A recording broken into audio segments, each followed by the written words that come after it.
You're listening to a Life in Quebec podcast. For more, visit lifeinquebec.com. The following article first appeared in the print edition of Life in Quebec magazine. I Moved to Quebec. Interview with Dan Vargas by Simon Jacobs. This is the second of a series of articles that we will be presenting on the experiences of people coming to Quebec and making a go of it. Dan Vargas moved to Quebec City about 3 years ago with his wife Rowena and their 3 kids. He was born in Toronto after his parents immigrated to Canada from the Philippines. His family soon moved to Vancouver, where he went to school and college. At first he began to study the sciences and engineering, but midway through college he discovered art as well as meeting his wife Rowena. In 1999 he went to the Vancouver Film School to study 3D animation and digital effects, and after leaving, immediately got a job in the gaming industry. Although he wasn't a hardcore gamer, he had known about and played games and loved fantasy and science fiction films, and all the graphics that goes along with them. My school notebooks had 50-50 notes and art doodles and what have you, so it has always been at my core, he says. Left-brain science skills are a must in the world of 3D animation, where a solid understanding of geometry and volume is required alongside the creative and artistic approach to things. Even before accepting the job with Ubisoft, Dan and Rowena had talked about moving to Europe with the kids, so when the opportunity arose to move to Quebec City, they grabbed it.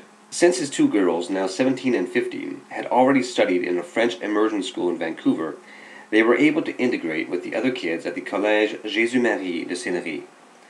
They quickly picked up the Quebecois accent and lingo, just to the point that a teacher commented that their English was very good for francophones.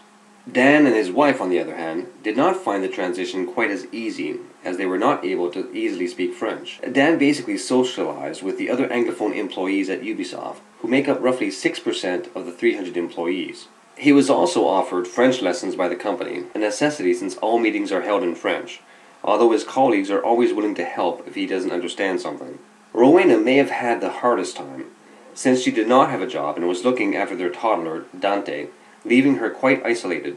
The first winter, home alone with the kid, not knowing anyone, not being very comfortable speaking the language, was very tough for her, said Dan. When they hit rough patches, the impulse to leave was very strong, making them question whether they had made the right move.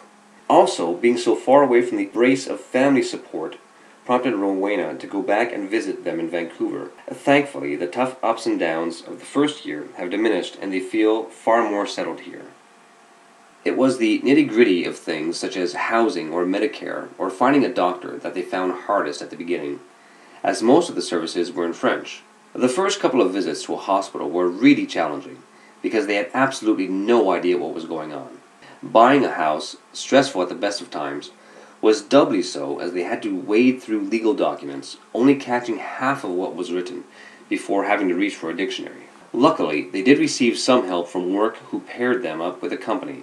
They helped with things like getting their driver's license or finding how to get certain insurance or looking for housing, looking for rent, he said. It was only later on that they discovered that there were other resources out there like the Jeffrey Hale Family Resources and the VEQ.